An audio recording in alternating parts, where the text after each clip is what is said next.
So my name is Lynn Collier, and I appreciate you coming to our Tuesday night Zoom event. And this Tuesday night is the Inspire Tuesday. So I don't know of too many people that are more inspiring than Robin J. I've known her for over 20 years, and she is a motivation.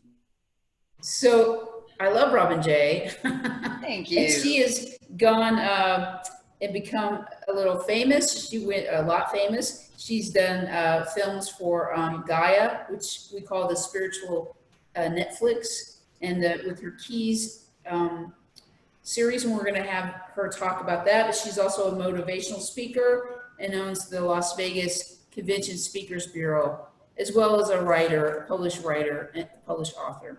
So I did want to talk about the Gaia movies because it's such a big deal. Can you tell us how you got started doing that? And I'm gonna share. Sure. I was in, can everyone hear me okay? We're good? Yes. I was in an inspirational film ever since the success of the blockbuster movie, The Secret. A bunch of That's okay. I'm just showing them okay. the logo. Okay. A bunch of producers have tried to make inspirational films, and they're usually just very boring talking head documentaries, in spite of the fact that what the experts are sharing might be exciting. It's hard to just sit through one speaker after another sharing their message.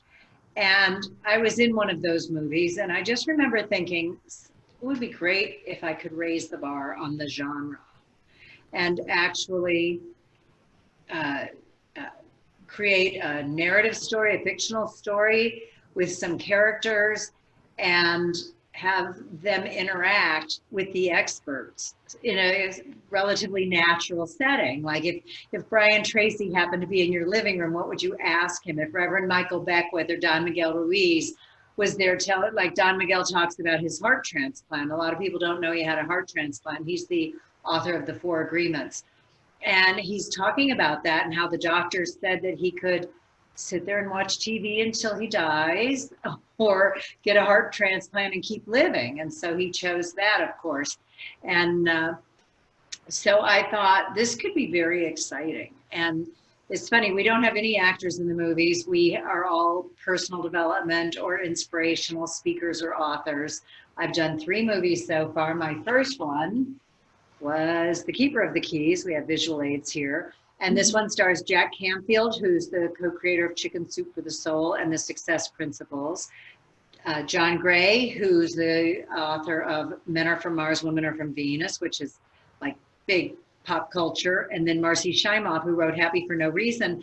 And a lot of people don't know this. And at my first premiere, she was at the luncheon and she explained that she had this amazing idea to make Chicken Soup for the Soul a series. And Chicken Soup for the Woman's Soul and the Mother's Soul. And so she's basically responsible for Chicken Soup for the Soul being what it is today, on top of what Jack and Mark Victor Hansen had done. So that was my first movie, and the subtitle is, it's The Keeper of the Keys. The subtitle is Taking the Hell Out of Self-Help. So that was my goal, was to try and make self-help funnier. And then my second movie, which I was really excited to do, I switched to these eco wallets, these 6-panel eco wallets, which is great. I can put like 6 of them in my purse and not be like this carrying my purse. And this one has 6 stars in it. It's got Don Miguel Ruiz, Reverend Michael Beckwith, who was in The Secret, along with John Assaraf, who was in The Secret, Daniel Brinkley, who wrote Saved by the Light, Gloria Loring, Brian Tracy, Catherine Brinkley, which was fantastic for me to get to have Catherine in the movie. She portrays Gwen, the head spiritual guide, and she's actually making my character, Elizabeth, a job offer in this movie. And this was actually inspired by what happened to me in 2001 when you and I worked together, and I thought I was not going to make it. My doctor had me so scared. I had a symptom of Hodgkin's lymphoma, and I don't know if you were aware of this, Lynn, because we were on opposite sides of the building, but I cried almost every day. I didn't want to die. I was just, and Anne Marie, my assistant, would say, "Stop it, Robin J, just stop it. You're freaking me out," you know, and I would look on webmd.com, which wasn't sophisticated as it is now. And I would just read about hyaluradenopathy and start crying. So anyway, I wanted to show that story, and it's Elizabeth gets a job opportunity in this movie. Gwen offers her the opportunity to be head spiritual guide. And so she has a chance to do that. As a speaker and an author, she's used to empowering people. So I'm not the best writer in the world. I just, I take what the truth is and kind of build on it. And then I did Becoming the Keys, which has Daniel Brinkley again, and Don Miguel Ruiz, and Joe Vitale, and who else? Brian Tracy, all these wonderful stars in there. And it's interesting, someone commented, they said, what's with the acting? Well, Rachel Magaria, who's in the movie, is a totally blind kidney transplant survivor. And that presented some challenges in filming too, but I'm really glad that she was in it. And this one is kind of picks up where The Secrets of the Keys leaves off. So they're almost like in reverse order. In this one, my character Elizabeth has been a spiritual guide forever. She's already cynical and sarcastic. So they're very real life. We're meeting with the experts and getting empowered. And it's not all stories of overcoming adversity. Some of them are pretty funny. And we shot all on location, so you don't get that green screen studio look like The Secret has. And even though The Secret was very well done for several $1 million, when you're sitting in a studio talking to people with things going on behind them in green screen, doesn't have the same warmth that it does shooting on location. You did everything yourself. You wrote it, you produced it, all of it. And I co-starred in it, and I cast all the experts. I was so fortunate to get such incredibly well-recognized, world-renowned experts like Jack Canfield and Brian Tracy to appear in it. A lot of people don't know Gloria Loring. It's Robin Thicke's mother. She was on Days of Our Lives for 5 years. So, I'm looking for the variety and people who are very spiritual and uplifting. And they told their own stories. I worked with them to come up with like the bullet point guideposts for their segment. Gloria Loring lost her parents like within 3 months of each other. And she talked about grief and what that did for her.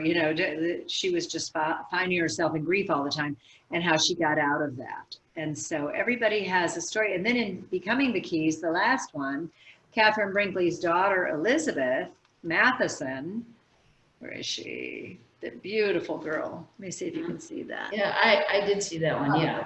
Anyway, she's just fabulous. And she got into the movie at the last minute, and she was such a natural actress. She's so good. I love her scenes. One of the experts in Becoming the Keys is Doug Smith, who is a former NHL hockey player. And he hit the boards with his head going about 60 miles an hour and shattered his 4th and 5th cervical vertebrae and was a quadriplegic. Today he skates in exhibition games. He's in the best shape of any man I've ever met. And he was telling the story about how his wife Patty had really done so much to get him through all this. Imagine quadriplegic. And he's now a trauma expert. We're all going through trauma right now, the fear and everything. So what he's talking about is incredible. He's up in Canada and the Canadian government is working with him. But he was talking about how important his mother was in his life and then his wife. And I look over at Elizabeth as Emma is crying. I'm crying. Catherine Brinkley's crying. The girl who plays my assistant, Cheryl Truesdale, who plays Donna, she's crying. We're all like, oh my God. And when my director finally called cut, we all were like, where's the Kleenex? And my makeup artist was over in the corner because you always have to get, touched up at the last minute. And he's over there going, oh my God, I could watch you guys all day. So it's really, even though that's a sad story, it's really fun and it's engaging and it's over before you know it. Well, stories of people overcoming adversity, which is... They're not even all that. Some of them are just funny stories. Some of them are about how they manage their lives, how to move forward. The bottom line, Lynn, and everyone on the call, is that it's empowering. And if you ever feel helpless, I can't tell you how many times my production assistant, Lori, says, have you watched your movies lately, Robin? Because, we're all just in such a vulnerable state right now, some days more than others. And if I call her and I'm human, I kind of wah, and she'll say, you need to watch your movies again. And I do. And it really helps because it takes me back. Plus, aside from the experience of watching the movies, I'm remembering everything that was going on at the time. Sure. So Sure, it's yeah, that's really fun. personal And I'm space. happy to answer any questions about the movies if anyone has any. We'll open it up to questions. I did want to get into a couple of things, and we'll do the Q&A at the end. But you put humor in everything you do. Can't help it. Do you have a comedy background or anything, I wonder? My dad always told really bad jokes. Okay. Okay. So he also used to punish us by making us listen to Earl Nightingale records, Lead the Field, Good Attitude, Good Results, Bad Attitude, Bad Results, which if you have children and you want them to grow up smart, sharp, aware, awakened, it's a wonderful discipline to have your kids, to encourage them. I just think you shouldn't punish them by making them do it, because sometimes watching personal development to me feels like a punishment. And yet I really enjoy watching Dr. Dispenza or Greg Braden and some of the thought leaders and the people in my movies. I love to watch them and hear what they have to say. But every once in a while, my dad will send me a tape to listen to, and I'm like, oh, Dad, stop. Positive brain food. So you were also the owner of the Las Vegas Convention Speakers Bureau. And that, can you tell us a little bit about that? I know that's been affected by the current crisis, but. Oh, decimated. I wrote a book, The Art of the Business Lunch, Building Relationships Between 12 and 2, when I was working with you, Lynn, of course. I took my clients out to lunch. By the nature of my work in advertising sales, I really couldn't just go out and sell the same people every day. It was an expensive buy. So I got in the habit of taking all my clients to lunch once a month. And my clients, my coworkers and my friends all said, well, Robin, you're just the queen of the business lunch. Yeah. So after my doctor had scared me and I recovered, I wanted to write. So I wrote The Art of the Business Lunch because it was what I knew about. And I'm excited the book is in 12 languages, but it's old. It came out in 2006. I had jokes about cell phones, everybody at the table on a cell phone, which is exactly what it was like. And so I learned that you can sell books for $14.99 in the back of the room and make half of that, because my books cost me 50% off cover price because I had sold it to a publisher, or I could charge to speak. And I think I went from 300 to 1,500 to 5,000 and finally 10,000 as an award-winning author and filmmaker now. And so I thought, if I'm not right, early on, I launched the Bureau in 2006, thinking if I'm not right for your meeting or convention, I can find you someone who is. We have a lot of speakers here and in Southern California and Phoenix and all over nearby. Even Chicago is like a 3-hour flight. So I thought, well, let me open up a speakers bureau with not much more thought than that. And I did, and it's, I found that the best thing to do, most speakers sit around and wait for a bureau or a meeting planner to call them and book them. Hey, Lynn, I have a client. They need a speaker on June 21st at 10 o'clock at Bally's. Are you available? If you're not, I have to find another speaker. I put together a proposal of 4 or 5 speakers. They look at that and they're like, oh, who else have you got? It's like being a matchmaker for romance, only there's a budget and dates involved, which sometimes happens in romance too. But anyway, it's very challenging. And so I learned, because I started out as an author and then a speaker and then a publisher, and then I launched the Speakers Bureau, I know the inside secrets to becoming a successful speaker. So I created Insider Secrets, Keys to Six-Figure Speaking, tying in with my key movies, of course. I always have to wear a key. Branding.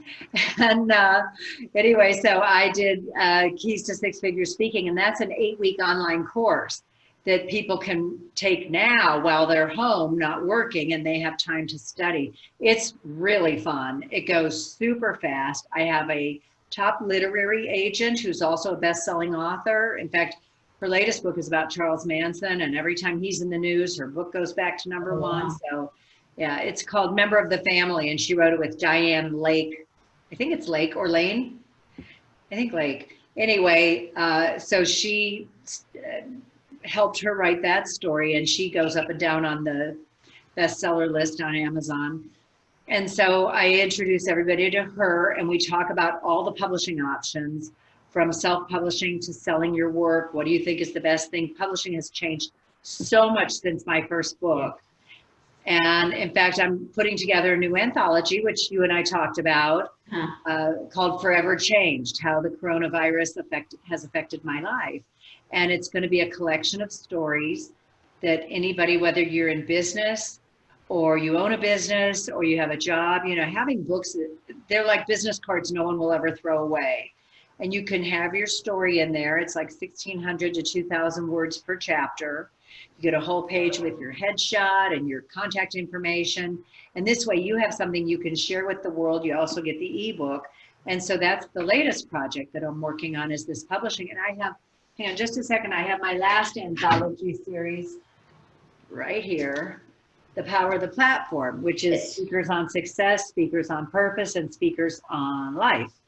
And these are, let me grab one of these and show everyone, because if I had known about these, there's Jack Canfield. If I had known about these books and how fabulous and easy it is to be in an anthology, I would have probably never written The Art of the Business Lunch, a whole book on my own. This way, this is so easy. You just write a chapter, you get featured. I do everything for them. I do the cover design, and I hire a typesetter, and I hire an English grammatical editor. Actually, I don't know if you know Michelle Johnson, the singer, and she's a Yale English grad, and she does a wonderful job with the editing of grammar. I edit for thought comprehension and cohesiveness, so the books aren't all disjointed. They hold each author's voice, but they flow. So I really, writing is my passion, and I just thought that would be really nice to turn out a book about this challenging time everybody's going through. And it would be uplifting for years. You're the one who said it's historic. And I really like that in association with this. We'll open up the room to see if we have any Q&As. But I did want to tell you, Robin, I've always admired your ability to just, you know, look at the economy of writing. Most writers, you know, we come from not doing that, and many of us fail, but you were able to look at the economy of the business of being a writer.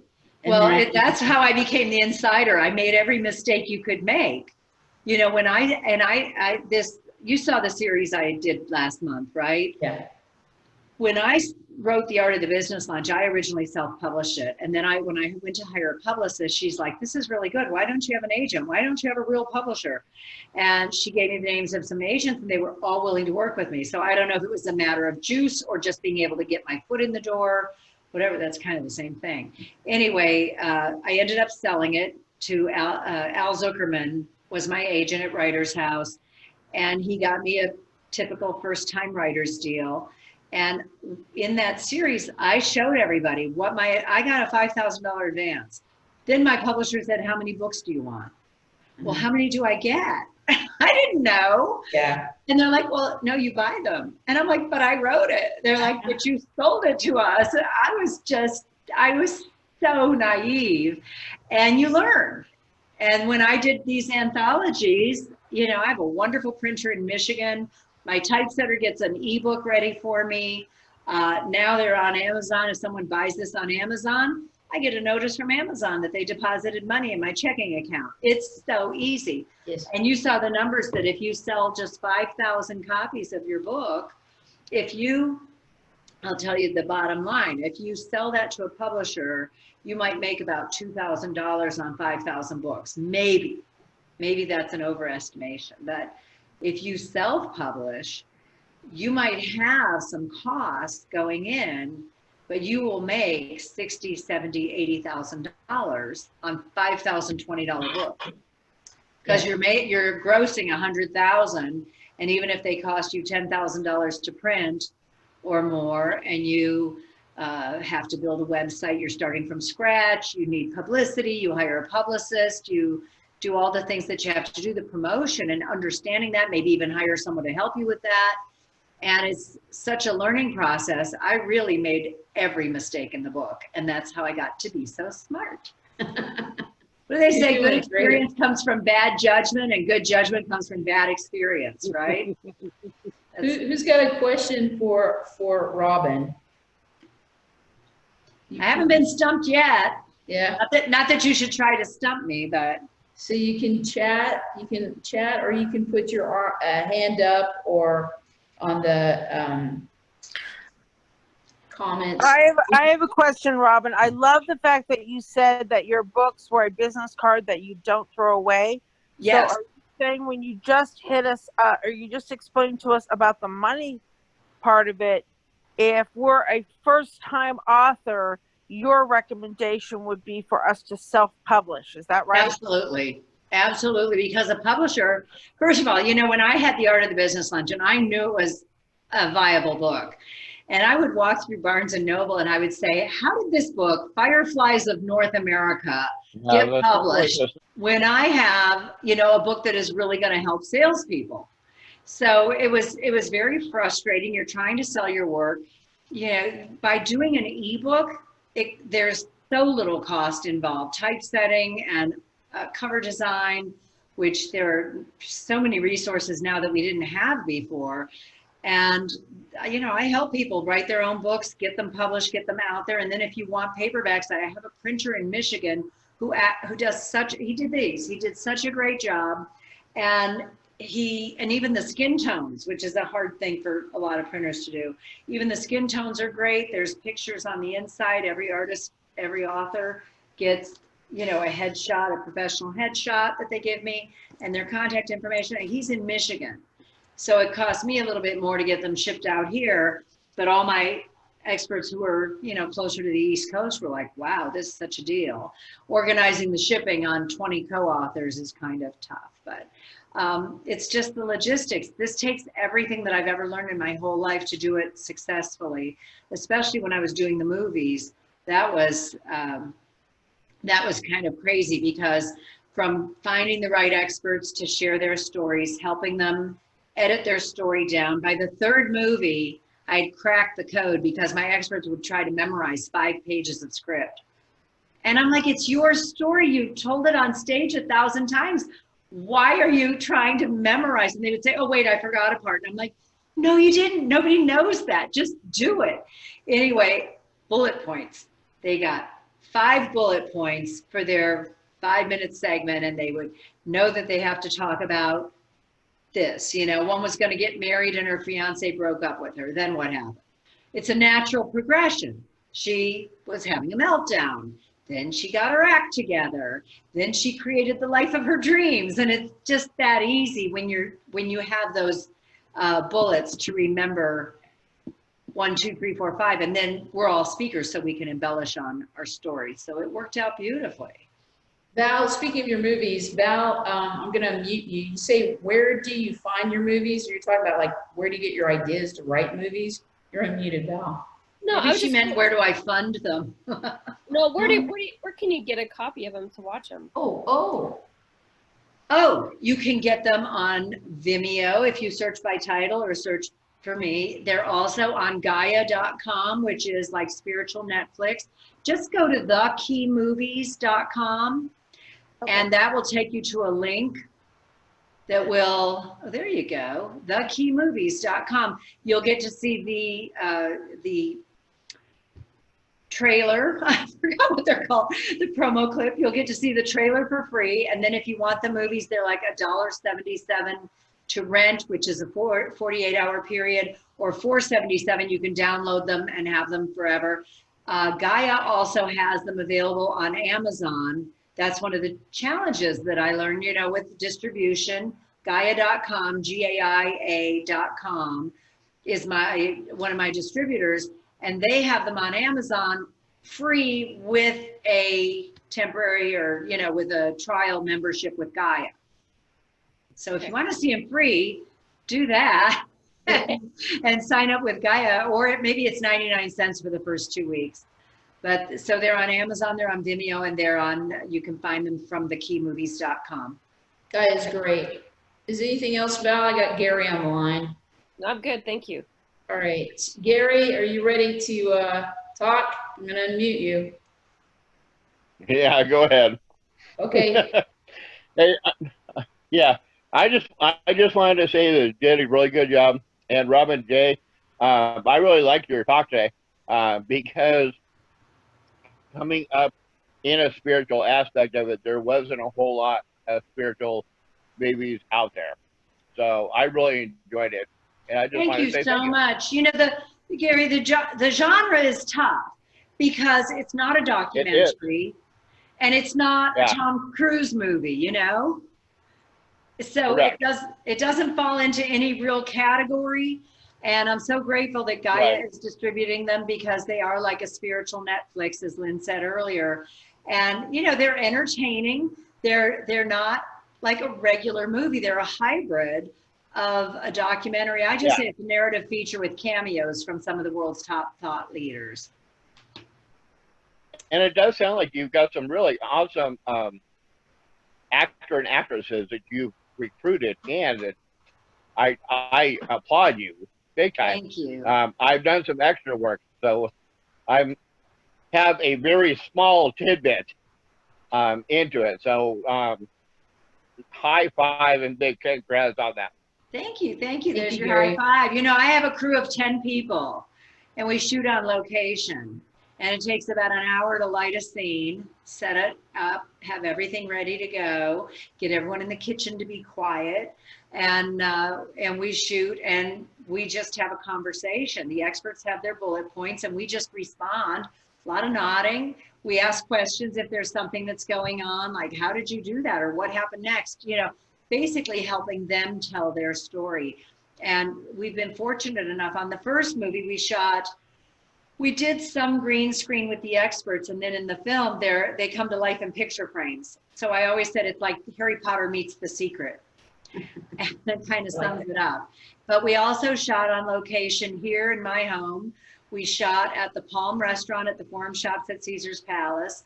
We shot at a location called the Parisian Palace, which is over off Jones and Desert Inn, which is this Gothic house. It was so fantastic. Nico Santucci owns it.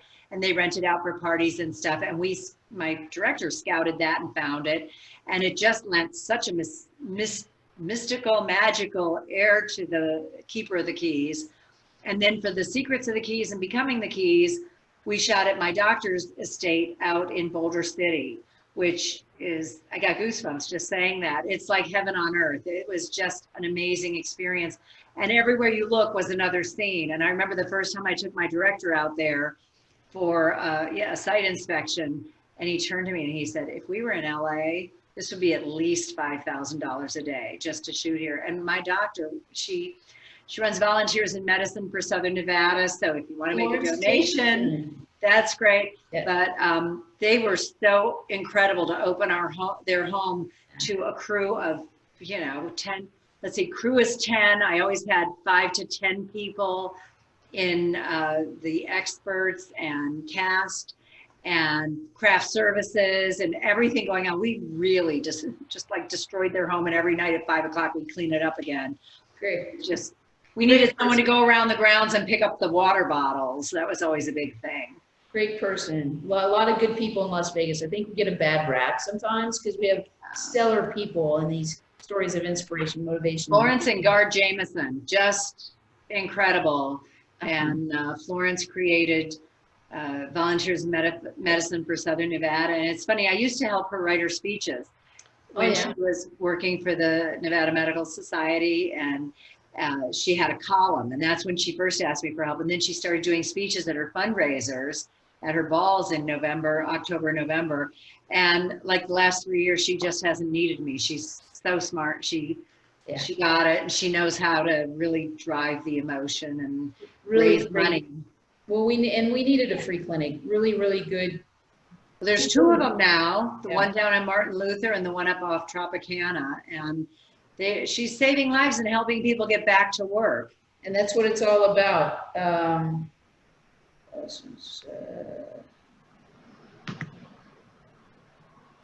Luann, I see you up there. Yeah, Luann's here. This is great information. Melissa says this is Luann asked that question earlier, didn't she? Wasn't that you? Luann, yes, she talked about the money. Doesn't that sound like Luann? Yeah, this is a great information. Trying to write my story of my trials and tribulations to help other women. Thank you.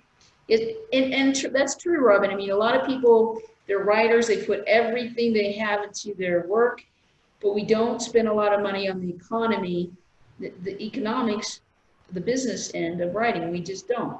That's called a hobby.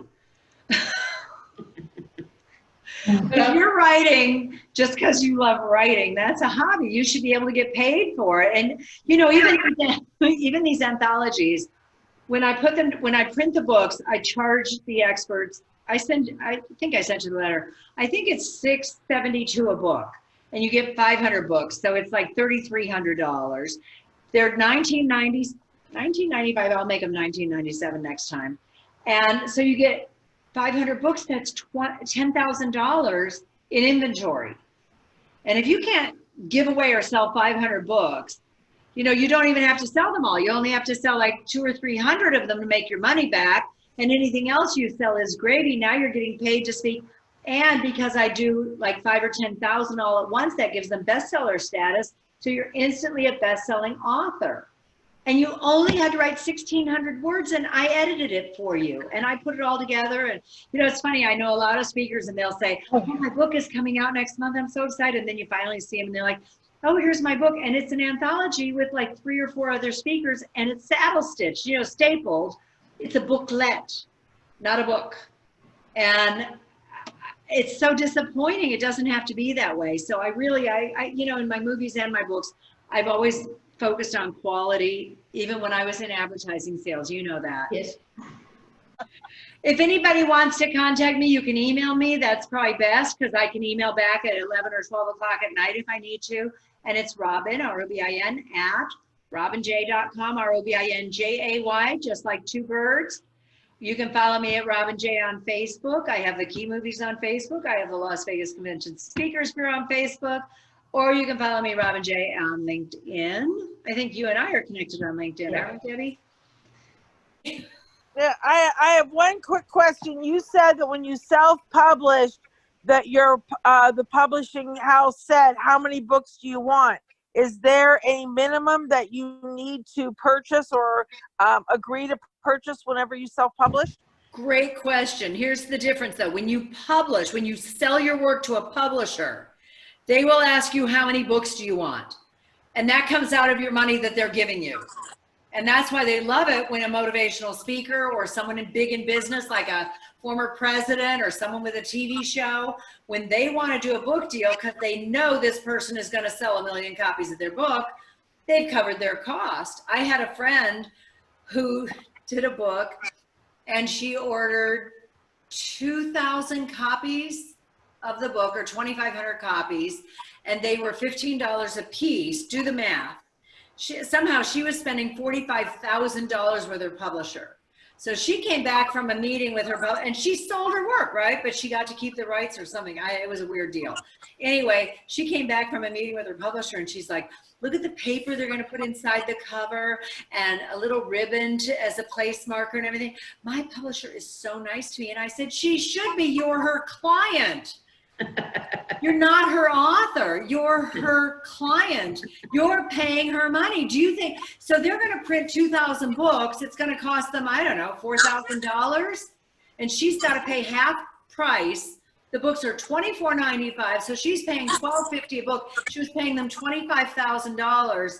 And then she did coordinating like a journal or something. And that was another 20 grand. And she went for it again. So she spent $45,000 with her publisher. That is not a standard publishing deal. With a regular publishing deal, they'll offer you in advance. If you want to have inventory, like the average person doesn't need inventory if they're writing a novel. You might want 100 or 200 books on hand. If you're self-publishing, Luann, in answer to your question, there's price breaks the more you print. And what's wrong with that is people go, well, if I print 500, they're going to cost me $10 a piece or whatever. If I print 2,500, they're only going to cost me $1 or $2 a piece. So they print, 2,500 books. And unless you have those avenues to distribute those books, you're going to have books of, boxes of books in your garage or under your bed or in your closet or wherever you go. You can't give them away fast enough. And you're going to be able to sell some. That's why I think 500 what I offer, 500 is, everybody knows that many people, you can give them away. You know, I carry these movies, the little ones in my purse. I was at a store before the lockdown, and the little girl checking me out had a key pendant on, and I reached in my purse and I said, I have something for you. And I gave her a movie, because I see that as a sign that somebody needs a key movie.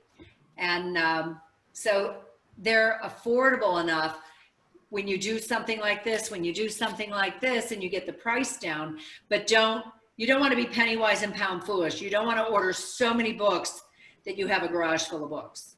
And you can order 100.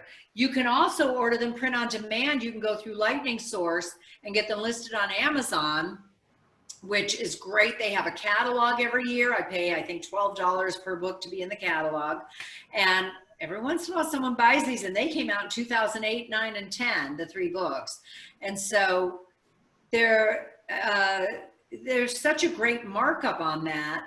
You're getting almost 3 times your investment on a book. So if you're paying $6 something and you're selling them for $20, you're getting 3 times your investment back. So it's a great deal, and you can get 500, you can get 1,000, you can get 1,500. Most printers break on 500, and the big break on the money is at 2,500 units. Does that answer your question? Yes. Yes, I was muted. Yes, that's great. Thank you. You're welcome. All right. I got a question. What? Did you say that you were the producer of The Keys? Is that what I just heard? The Key movies. Jody Friedman is a good friend of mine and just gave me that movie to watch. I am so excited. Have you seen it yet? No, she just gave it to me like a couple of days ago. Oh my goodness, she's wonderful in it. She's so good. We did, you know, we shot 5 experts, oh my gosh, in 2016. And my director, the director I had hired, wasn't doing a great job.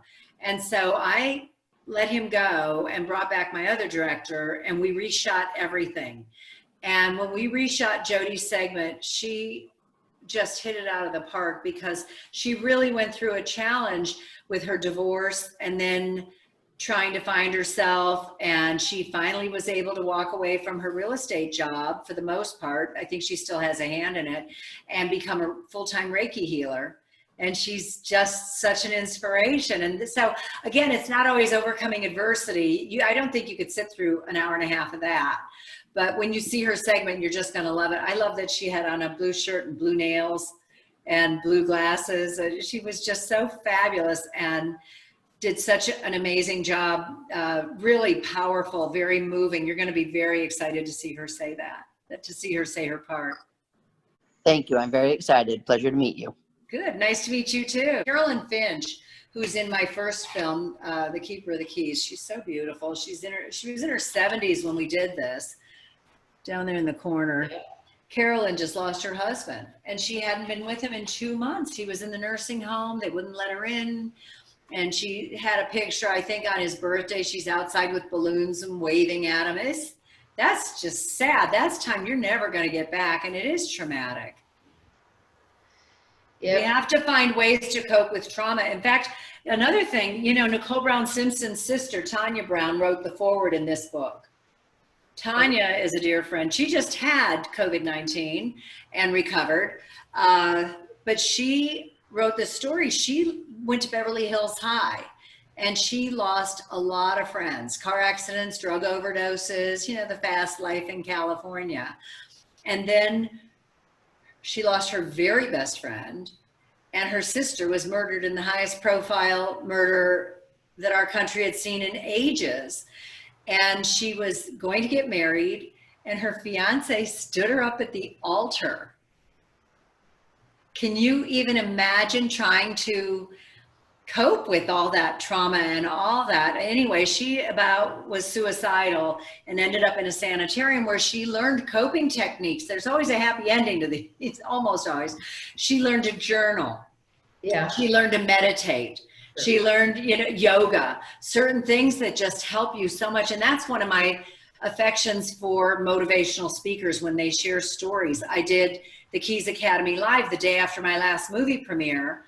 And I had Doug Smith, the hockey player, speak about trauma. And then I had Alfredo Basosa, who's in my second film, talk about how to find your perfect mate with mathematical certainty. He had every single person's, literally the single people, he had every single person's attention, saying, you know, this is how you would buy a computer. Why would you do any less when you're trying to find a mate? Mm-hmm. If you have if they have a different, you know, size screen than you want, so to speak, different memory, different weird software, you don't want that, you know. And he had a whole list of like 16 attributes, like culture. What kind of food do you like to eat? Because if you want to sit home and read a book on a weekend and you think that's a fun day and your mate wants to go kayaking, why would that marriage last? So it was, I mean, this is what gets me so excited about personal development and inspiration, motivation, is really giving people the tools, the empowerment to move forward and have the life of their dreams. It's over before you know it. So you want to make sure that you make the most out of it. So we want to thank you for being here. And I want to shout out to Stacy Hertz. Thanks so much for being here too. Nice to see you, Stacy. What's on People? It's a great gig I had. There you go.